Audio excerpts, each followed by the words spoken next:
I think I'm gonna go get a Coke. Do you want one? Sure, that'd be great. Thank you. I love this song. Yeah. Wait, I thought you were gonna get Coke. Yeah. But this is Sprite. Do you not like Sprite?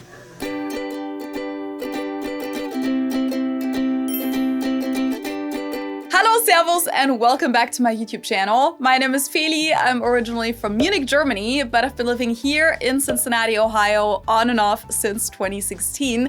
And during that time, I've experienced a lot of situations like the one in the intro, or this one. Hi, what can I get you? Hi, yeah, could I just get the pear and pecan salad, please? The what?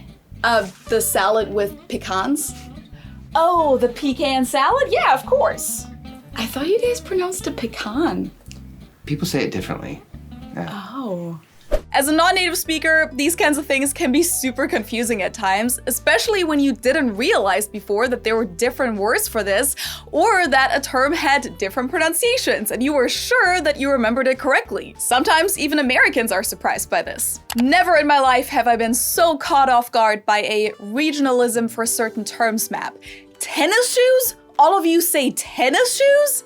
Turns out in the Northeast and in Southern Florida, most people call these types of shoes sneakers, which by the way is also the word we use in German, especially for brand sneakers like Nike's, while in the rest of the country, most people call them tennis shoes. And then there are these two enclaves, here in Cincinnati and in Chicago, where people say gym shoes. I have to admit, I never even paid attention to this before I saw these maps on the internet for the first time, but the term gym shoes definitely sounded super familiar, so it must be common around here. And then there are Hawaiians who apparently just say shoes, but it makes sense. I mean, they probably differentiate more between open shoes like sandals and any type of closed shoes. And then Australians usually call them runners or joggers, and in the UK, they're trainers. So there are countless different names, but we're mostly gonna look at the linguistic differences within the US today. What do you guys say? Let me know in the comments where you're from and what you call all of these things that we'll get to throughout the video. And I'm actually not alone today. I called for support and invited Alex and Geoff from Americans in Germany Drinking Whiskey.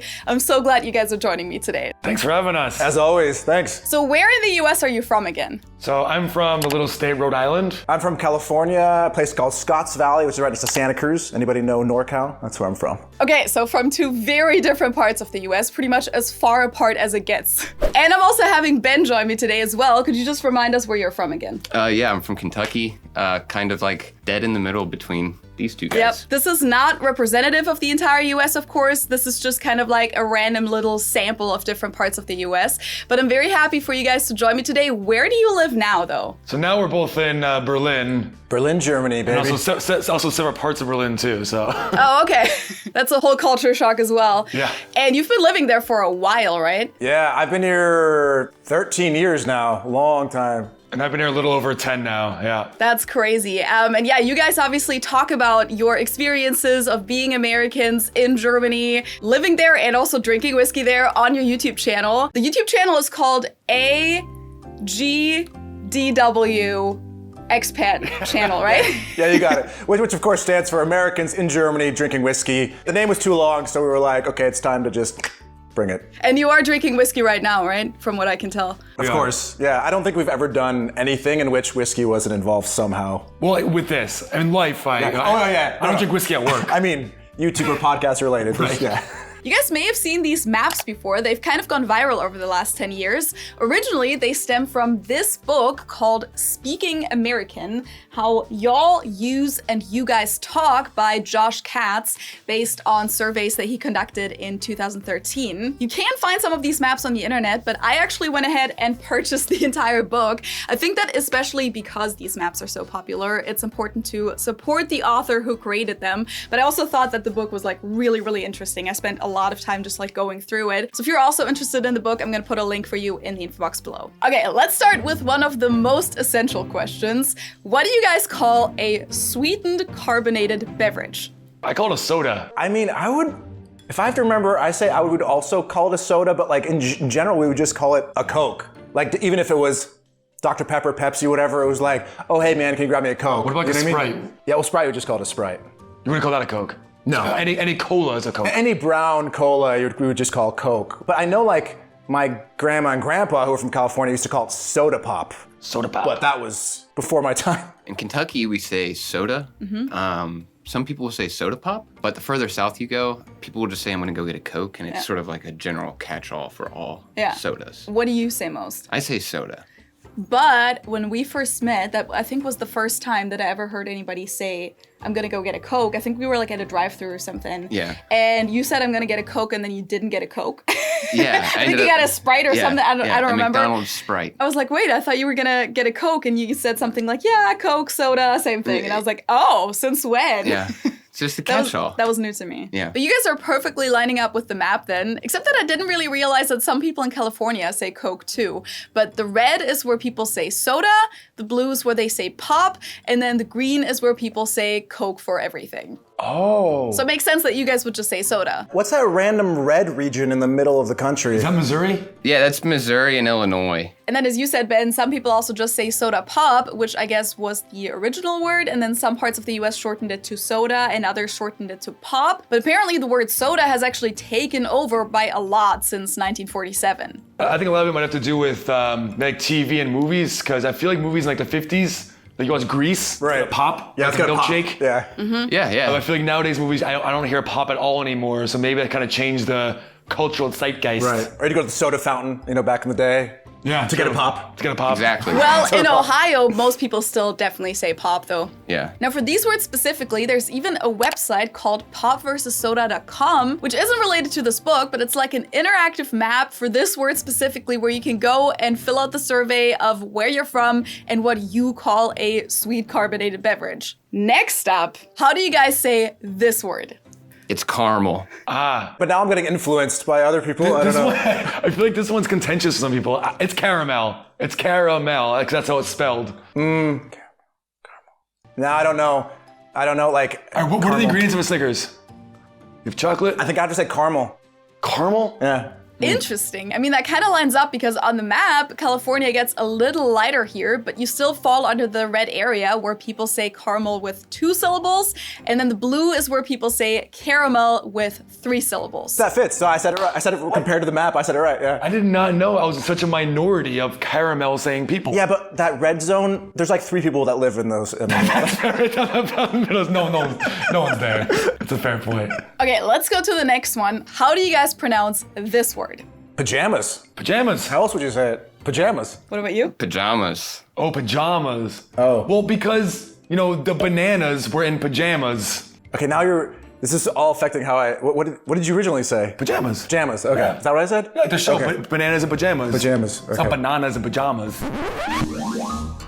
Bananas in pajamas are coming down the stairs. Bananas in pajamas are coming down in pairs.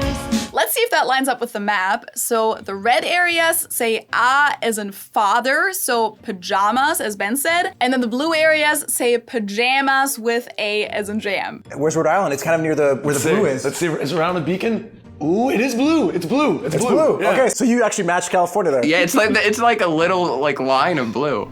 Regional accents and colloquialisms like these are honestly what makes the difference between a native speaker or someone who lives in the country and a non-native speaker who only learned the language from polished textbooks in an isolated classroom. And the way I learned a lot of colloquialisms for American English, even before I ever moved here, was by watching American TV shows in English. And I think that's honestly the best way to expose yourself to things like everyday slang, but also different regional accents and dialects without actually having to leave your home. Back in the day, I had to use these crappy, low-quality online streams for that, but today, the best place for this is LingoPie because it was specifically created for this purpose, to binge-watch your way to fluency. And they know that simply turning on a show in a foreign language isn't really gonna cut it because oftentimes you'll end up just being completely lost, don't understand a single thing, and you'll probably never even give it another try because why would you do something that you don't enjoy? That's why LingoPie provides you with a bunch of language tools that will help you to actually follow along, learn new words, and enjoy yourself. For starters, you'll be able to turn on the subtitles in the foreign language to just see what they're saying. You can turn on English subtitles or see both at the same time. You can also click on any word to get an immediate translation. dem Werkzeug. And add words to your personal vocab list, where you can later practice with flashcards and quizzes. You can open the entire transcript on the sidebar and even jump back and forth if you didn't quite understand something. You can loop certain sentences and even record yourself to check your pronunciation. And you can also adjust the playback speed super accurately so that it's just right for your language level, because speed is one of the biggest challenges at first. It can feel like these native speakers never even pause. LingoPie offers over 3,000 shows, movies, short films, and documentaries in languages like German, French, Italian, Korean, and 5 other languages. And they even have a Netflix extension so that you can even use the LingoPie tools while watching your favorite Netflix show, such as Money Heist from Spain, or the German show Dark, or this new show, The Empress, about the Austrian Empress Elisabeth, also called Sissi. The best part is that you can try it completely for free for 7 days. And if you want to keep using it after that, just use my discount link in the info box below and save 70% on the lifetime plan. So just use my link in the info box below to test LingoPie 7 days for free and get a 70% discount. Okay, now we're getting to a big one. How do you address a group of several people? So how do you say you plural? So I think I'll just say like, you guys. Yeah, I do you guys too. Yeah, you guys. Yeah. But since I moved to Germany, I think I say y'all, or I say text y'all more often because I need a word for ihr, and we don't have that word in English, and y'all is the only thing that's kind of like an ia. I don't really hear you saying y'all that much. I text I would it make more. fun of you if you said That's y'all. right, I do text it more than Yeah, I actually think a say person it. probably not. A person, yeah, but you guys. Interesting. Or even I'd say you as even referring to 2 or 3 people. Like, hey, you, like kind of like How you like guys, the group as like a. Like, how you guys doing? Yeah. Yeah, you guys. Yeah. Okay, what about you? Well, I have to wear this one with a badge of pride. I say y'all all the time, nonstop. This one's probably the biggest split within the US. I always say you guys, which is definitely more common here in Cincinnati. But what makes this region so interesting is that Cincinnati is at a triangle between Ohio, Kentucky, and Indiana. Kentucky's actually even closer. Like, this is downtown Cincinnati by the river, and then right on the other side of the river is Kentucky. If you drive about 20 minutes south, you'll get to a town called Florence, Kentucky, which everyone in this area is familiar with. And on the side of the interstate, they have this water tower that says, Florence, y'all. But it's also just like being really confident. Like, hey, welcome to Florence. Florence, y'all. Yeah, exactly. Pretty clear that you're now entering y'all territory, even though there's actually a different background as to why it's on there. Yeah. It used to say Florence Mall. Well, it was supposed to say Florence Mall because they built it for an advertisement for the mall that's right there. Yeah. But Kentucky, you're not allowed to have billboards on the side of the interstate. And they changed it from Florence Mall. Instead of changing everything on it, they changed the M to a Y apostrophe. Yeah. So now it is Florence, Florence, y'all. There's actually even a baseball team now in Florence. It's called Frontier League. It's a minor league team. Their logo is a water tower and the word y'all spelled out. I just went and got the hat. Because you went to a game one time and we brought this back, and it's been like sitting on my background shelf forever. So that's the Florence y'alls for y'all. Oh, man. So if we look at the map, most Americans say you guys. The green part is y'all. And the book also says that in Kentucky, a lot of people actually say you all, which is actually something that you and your family say a lot. I feel like you actually say that more than you say y'all. Yeah. I mean, for you, it might be the same thing. Yeah, it's kind of, yeah. Like y'all, you all. I kind like, of see it as the same thing. Yeah. I don't full on say you all. It's No, more but like you say you all. Exactly. Y'all. You all. Yeah. Yeah. So it is kind of like a hybrid of the two. So I guess it's a unique Kentucky thing. I didn't know that. Yeah. What's going on with Florida? Florida's like split into 3 sections. That's probably all the New Yorkers moving down there. That's what I was thinking. Like all New Englanders, they go to retire. Yeah, exactly. So that little thing is all, the New Englanders, New Yorkers going down. It's the villages. West Palm Beach, baby. It's all the Costanzas from Seinfeld going on. Yes. And then 30% of Pittsburgh and its surroundings apparently say yins. Yes. And in Philadelphia, some people say yous, I guess, but I've never heard that before. I've heard people refer to people in Pittsburgh actually as yinzers. So. Wild. All right, next word. How do you say this one? Oh, I say crayon. Without the O? Just crayon? Crayon. C-R-A-N. Crayon. Like Bryan Cranston? Yeah. Okay. Crayon. Crayon. But I used to say crown, which I got made fun of a lot for that. Crown? Yeah, just crown. That's new. So 15% of Americans apparently say crayons, like you did, Alex. 42% say crayons. That's how you said it, Geoff, right? Crayon. Yeah, exactly. Yeah. 39% say crayons, I guess. Crayons. And then 2% say crowns, what you used to say. Yeah, and there's like a little island there in Louisville. Okay, it's a thing. Okay. Yeah, I get it from Louisville, the town in Kentucky that everyone mispronounces, Louisville. If you're from Louisville or from Kentucky, you say Louisville. Louisville. Lol. Yeah, perfect. The more mumbly, the better. How do you pronounce this word? Pecan. Ooh, I think it's gonna be a pecan pie. Pecan. Sounds too fancy. What about you? I kind of flip-flop on this one, admittedly. I kind of just pecan. I feel like peer pressure kind of sets in with that word. I say pecan, like I said in my little restaurant story from earlier. And if you look at the map, there really are 4 completely different ways of saying this.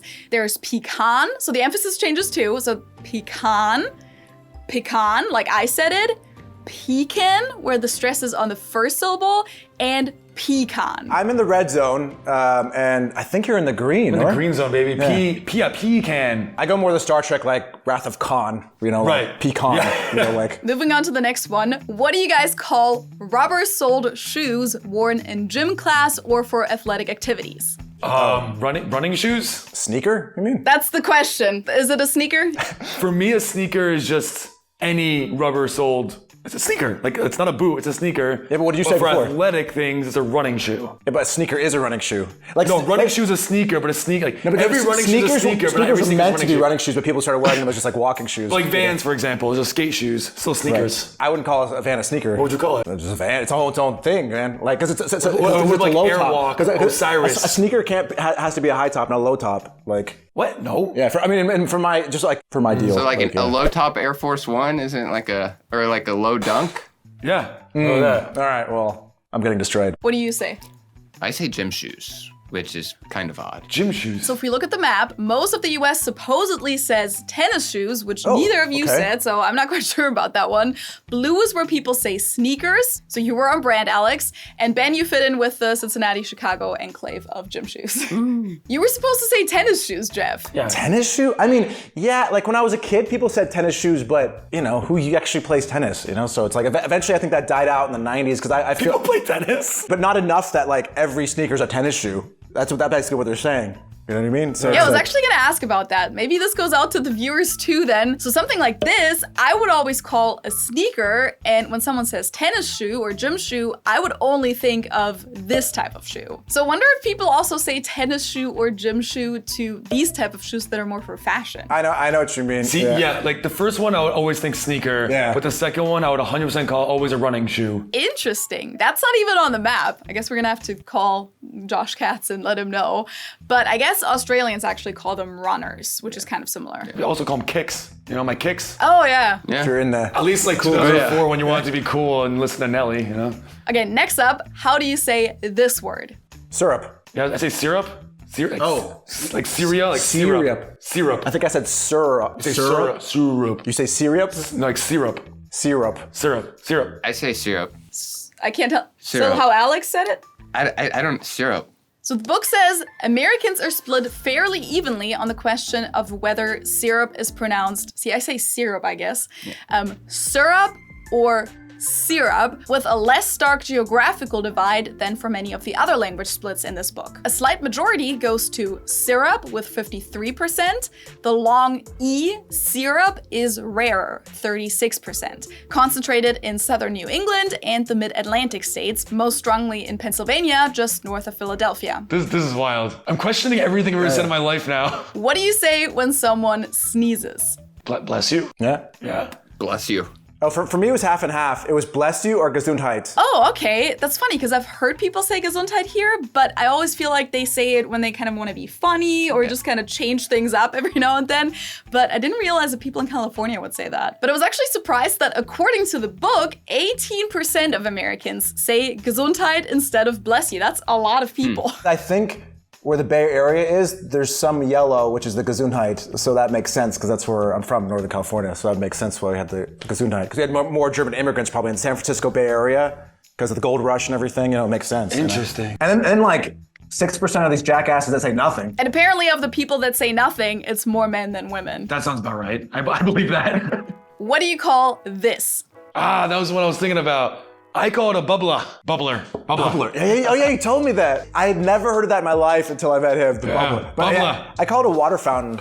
A water fountain. Yeah, same. Apparently, some people also call it a drinking fountain. That's the third option on the map. If you go to the map. Yeah, drinking fountain. Rhode Island's a beacon. Look at that. It got really dicey, when I was like a teenager because people were talking about like, you're like a bubbler to smoke out of or like a drinking fountain. Oh, you're like walking around, ask people like, do you know where bubbler is, man? Right? Oh, the smoke shop's down the street. I need a bubbler bad, man. If you said that around here, that's what people would think you're saying.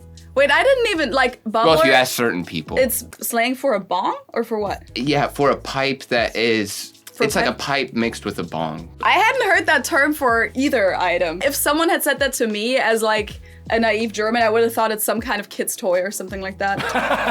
Yeah. To be fair, when you said it, I had no idea what you were referring to at all. Yeah, true. I had no idea. Okay, this next one is a pretty big debate, I think. Do these two words sound the same when you say them, or do they sound differently?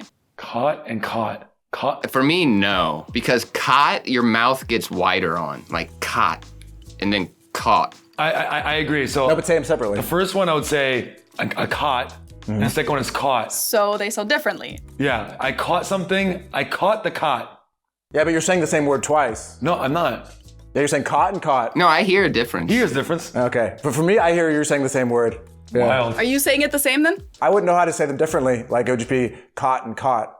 Caught. I caught the dog, or slept on caught. That actually lines up perfectly with the map. In the blue areas, the two words usually sound the same, so including California and most of the country it looks like. And in the red areas, so more on the eastern side of the country, is where people pronounce them differently. Oh, we're with Connecticut though. That sucks. And this is another one of those examples where we can see a big change over the last 80 years. In the 1940s, the two words were pronounced differently in a big part of the country, but over time, more and more people started to pronounce them the same. The book says, linguistics call it a phonemic merger. Two sounds, previously distinct, suddenly begin to slide into each other. Over time, the once separate vowel sounds become one. In this case, the short O sound in words like stock, pod, and cod, and the aw sound in words like stock, pod, and cod. I'm probably not the right person to read this out loud as a non-native speaker, and I clearly said them the same. Yeah. I'd really like to know how much the language has changed since radio's come around. Because if you listen to someone like FDR back in the day, his accent is completely different than my accent and anyone's accent that I know nowadays. Yeah. But if you look at this map, it's like almost split down the middle. So that makes me question whether or not like the further west we went, but also like with mass media and radio, if we all just started talking Different. more alike is what I mean. Yeah. Absolutely. Like I would love to go to the United States 1600s, 1700s, when you still have, everyone still has like weird British accents that they're more like just everywhere you go, you would just hear a different accent. I feel Can't like. shower though. No air conditioning, but you guys are used to that in Germany. We don't have that anyways here, so. Okay, do you pronounce the T in this word? Yeah, often. Often. Of course. What else is it? Often? I do that often. Often? No. You say often? No T? I don't really. No, you're confused. I do that quite often. Yeah, I don't really say it. What? Yeah, Okay. I don't think so. So no T, and you guys do say the T. So 48% of the country say it without the T, and 33% say it with the T. I'm not quite sure what the rest says. Maybe they switch back and forth. I know it's like not 100% for some reason. All right, next word. How do you say this one? Lawyer. Lawyer. Lawyer. Yeah. Did they say it the same way as you did? Yeah. Okay. Lawyer? Yeah, lawyer. Yeah. Yeah, I think that's most of the country if we look at the map. Only the South says it differently, but I don't know how to pronounce that. How do you say that? Lawyer. Lawyer. And you guys Lawyer. say lawyer. Lawyer. I barely hear a difference. Law. Kind of. Yeah. I'm practicing law. I'm a lawyer. I'm a lawman. What do you call this? It's a semi. I used to call it a tractor trailer, I think. Tractor trailer truck. Or that. Yeah, I would do half semi, half 18-wheeler. Or 18-wheeler, true. Or 18-wheeler, yeah. Yep, all of those options are on the map. I don't think I've ever heard anyone say 18-wheeler before, though. That's new to me. I'm just gonna start counting wheels now. I did that as a kid. I would count the wheels and I yelled to my mom, there's only a 16-wheeler. The word doesn't work. Now, why is it a semi-truck? It's like a full truck. It's not sort of a truck. It's like as truck as you get. Like, You can't get more trucky why is it than like, that. it's semi. It's a semi. Yeah, it's like sort of truck. How do you guys say semi? Because here in Kentucky, some people will say semi, as in like semi-truck. Oh, I say semi. Yeah, I've heard semi though. I've heard semi. for this, I'll say semi-truck. But for like other semi, I would say semi for other things. Like that was semi. Like a semi. No, semi-final or semi-final? Could be semi. I've heard both. Semi-finals. The semi. Okay, staying on the topic of traffic, what is this? Oh, that's a rotary. Rotary? Yeah. Interesting. I've never heard that. Roundabout for me. Roundabout. I would also say roundabout, but I don't count anyways. So yeah, rotary is up there in the corner, so you're right on brand, Alex. And then it looks like most parts of the US say roundabout, but some regions also call it a traffic circle. Traffic circle. Get creative. Wait, Come on. Wait, and there's some people that have never like seen a roundabout before. They say, I have no word for this. No word for this. Yeah, I mean, I guess that doesn't really speak for the urban planning in those areas. They're relatively new here in Kentucky, and whenever they first came in, it was quite the experience. In my hometown, Right? they put one in a few years ago. People can't handle it. Crashes Yeah. everywhere. Even though it's easier to use, but there's not. So easy. But I get it. You're not used to it. Like you don't know the rules. Like yeah. Right. How do you say this word? Grocery. Grocery. Yeah. Is there a different way to say it? I say grocery with an SH. You say grocery. Yeah. Like Sean Connery. And here again, it changed over time. So most Americans used to say it more like you guys did, grocery. But among the younger generation, born in 1995 and later, 2/3 actually now say grocery, like we do. There's a fight we have to fight. These are culture wars that really matter. And what do you guys call the thing that you put your groceries or groceries in? That's a grocery cart Shopping cart. or a shopping cart, I guess. Yeah. Wait, now I'm confused. No, I say shopping cart, Yes. right? Yeah. Yeah, I say shopping cart. But in the South, I think people also call it buggy. Yeah, I've heard that. I've heard trolley too. I think. Trolley. Yeah. That's British though, I think. Okay. So trolley doesn't show up on the map, but the other options definitely do. And it says here, what you might call a carriage in Massachusetts, so that's another word, I guess, or a grocery cart in Nebraska is most commonly known as a shopping cart. In Alabama, however, more than 40% of people call it a buggy. What do you guys call this insect? Oh, we call it a firefly. Firefly also. Yeah. I call it a lightning bug. Yeah, Oh. So you're the outlier, I guess. Yes. Do you guys have those where you're from? No, we Not don't. really. No. I think maybe that's why we maybe call them wrong because like we just see them in movies and we, like. I've seen them in lightning bug territory, but not in firefly territory. Well, you're definitely not saying it wrong. It actually looks like about half of the country, maybe even a little bit more than that, call them a firefly. And then here where we are, people call them lightning bugs. Maybe because for us it's like a myth. We've never actually seen them, so we're like. Right. Only in the movies. We actually have them a lot here. Yeah, whenever I was like a little kid, we used to can vegetables on our farm, and we would take the mason jars, and whenever it was lightning bug season, that's a season, and Summer. yeah, we would take like the lid off and we'd go around and catch them in there, and then we'd like put them on like the little bar. Oh, that sounds fun. They had like little lanterns. It was really cool. I always wanted to do that as a kid because I'm in movies. Yeah, we don't really have them in Germany either. I mean, I definitely remember that I had seen a few of them before I came to the US, but then once I was here and we had like a bonfire night or something, I saw lightning bugs and I was like, oh my God, look, it's firefly. I think I called them fireflies at the time. And everyone else was like, yeah, like they're kind of everywhere. Okay, now, I saved the best ones for the end. What do you call a drive-through liquor store? A drive-through liquor store. Insane? What? Yeah, I was gonna say drive-through liquor. Like in California we don't have a word for that. No, us either. I mean they exist. I've seen them, but it's just like that's a drive-through liquor store. What the hell? Well, for us, I think we have harder alcohol laws in Rhode Island. Like, you can only buy liquor at a liquor store, and they always close at 10, but you can't get them at a grocery store or a gas station. It's only liquor stores. Yeah. Mm-hmm. And I think I saw a drive-through one once. I would just call it a drive-through liquor store, I guess. What we call liquor stores, packies. Packies? Yeah, because that's where that's where the packs of beer are. Nice. Interesting. I I didn't know that. But yeah, the majority of Americans doesn't have a specific name for these, but those who do are absolutely hilarious. Apparently, people call it a beer barn, a party barn, Party a barn? beverage barn, Wow. or A brew-thru. I love this one. Brew-thru. Brew-thru has to be the best name. Brew-thru? I would use brew-thru. Oh, that's perfect. I wish we had those here now. They're like super common here in Kentucky, but we just call it a drive-thru liquor store. But from now on, it is forever and shall remain a brew-thru. Has to. That is brilliant. I like Beer Barn, but brew-thru, it's perfect. I didn't know there's so many that you'd have to make a name for it. You know what I mean? It's funny, 77% of people don't have a word for it, but for the other percentage that do, there's They must have a lot of them words. though. You know what I mean? Like to have these words for it True. in those places. Like So you don't have them at all? in California, we have them. They're just like it's like once in a blue moon. Like they're really not a common thing. I mean, maybe now. I haven't lived in the States in a while, but like when I was growing up, I maybe saw like one in my area, maybe. Yeah, I feel like I've seen one before in Rhode Island too. I remember it blew my mind when I was like 16, but yeah, not really a thing. No brew-thrus. I mean, they're a thing on the Kentucky side of the river, but not on the Ohio side of Cincinnati, I don't think. But I mean, in Kentucky, like after high school, I would drive through the liquor store drive-thru, and I would just get like a Coke and like some chips. And that was, I mean, I wouldn't get alcohol, but I was underage driving through there. And It's just so quintessentially American. I love it. Right. We can't get out of our cars. Just stay in the car, get your beer, get out of here. It's amazing. We got the drive-through coffee. You got the drive-through. I'm sure there's like a drive-through gun store. There's gotta be. Oh, I'm sure there's a drive-through gun store. There's gotta be somewhere. It's for ammo. You know what I mean? You're on your Right. way to like hunting. You know, there's gotta be. Okay, last one. What do you call it when it's raining while the sun is shining? What? It's rain. Magic.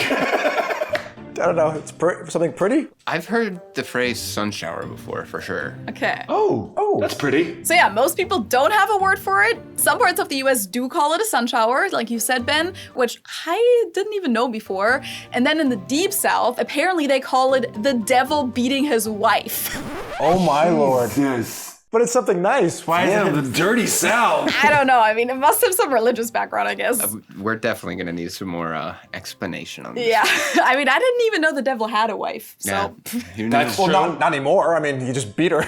I guess Rhode Island is in sun shower territory, though. That's wild. You've never heard that? No, never. Sun shower. But I guess it's not too crazy considering we do have shirts that are called wife beaters, which is just way worse. Just terrible name. Have you ever heard of that? What is that? So those shirts that men wear that like they're tight. Men will wear them like under suits as Okay. like an undershirt. They're like compression shirts, like old school, like. It's like a tank top. It's a white tank top, basically. But tighter. tighter. I use undershirt, and they're called, like they're colloquially, not like a few people. I'm sure if there's a map on this, a lot of people call them wife beaters. Which is a really in messed California up too. Just phrase. think like Die Hard. John McClane, he always ends up Yes. just in like in his wife beater, and it gets all like stained in blood by the end of the movie. You know, like, Sonny and the Man. Godfather. It took like, because this is a word, it took a long time for me to realize like what that meant. Yeah. Like it was just called a wife beater, but It's just a word, right? You It didn't- broke it down yeah. like, wait a second, Yeah. that's messed up. And it's the same with names for foods in Germany that were pretty racist, but I never even made the connection until I was an adult pretty much, because you just think of it as the name of this food and don't even question what that actually means or like where that comes from. right. It's just a word. Anyways, thank you guys so much for joining us today, Geoff and Alex. Of course. It was super interesting, actually. It was. Like, you know, learning about the U.S. Our differences, keep us together. But we have more in common, Alex. Exactly. Than we do different. No, it was really fun. I did not know that even English was so different across the states, especially with some of these wild words like the devil beating his wife. Yeah, you're never gonna forget that one again. I will not. And to everyone watching, be sure to check out their channel and give them a follow. Yeah, thank you. We're Americans in Germany drinking whiskey, or AGDW, an expat channel. You can find us on YouTube. That's where we are right now, so it's not that far away. Yeah, I'm gonna link it somewhere down below and in the corner for you guys to definitely go over there, give the guys a follow, and check out their videos because they're not only really well made and really high quality, but also very interesting. So definitely give them a follow, and thank you guys so much for being on my channel. Thank you so much. Thank you. I find this topic so fascinating, so be sure to leave a comment below sharing what you call all of these things and where you're from. I can also only recommend this book. This is not sponsored at all, but I was so entertained looking through this, and I still haven't even read everything, so I'm probably gonna have this on my bedside table. I feel like this would be a great book to have at family gatherings or just the perfect coffee table book. So put the Amazon link to the book in the info box below for you guys. It is an affiliate link, which means that if you end up buying the book through that link, I will receive a small commission, but it'll be at no additional cost to you. It costs the same whether you buy it through this link or just go straight to Amazon. But yeah, I think it's really, really interesting. And of course, don't forget to subscribe if you enjoy my videos, activate the notifications, and check out my social media channels for more content. And with that, I hope we'll see you next time. Tschüss! See ya.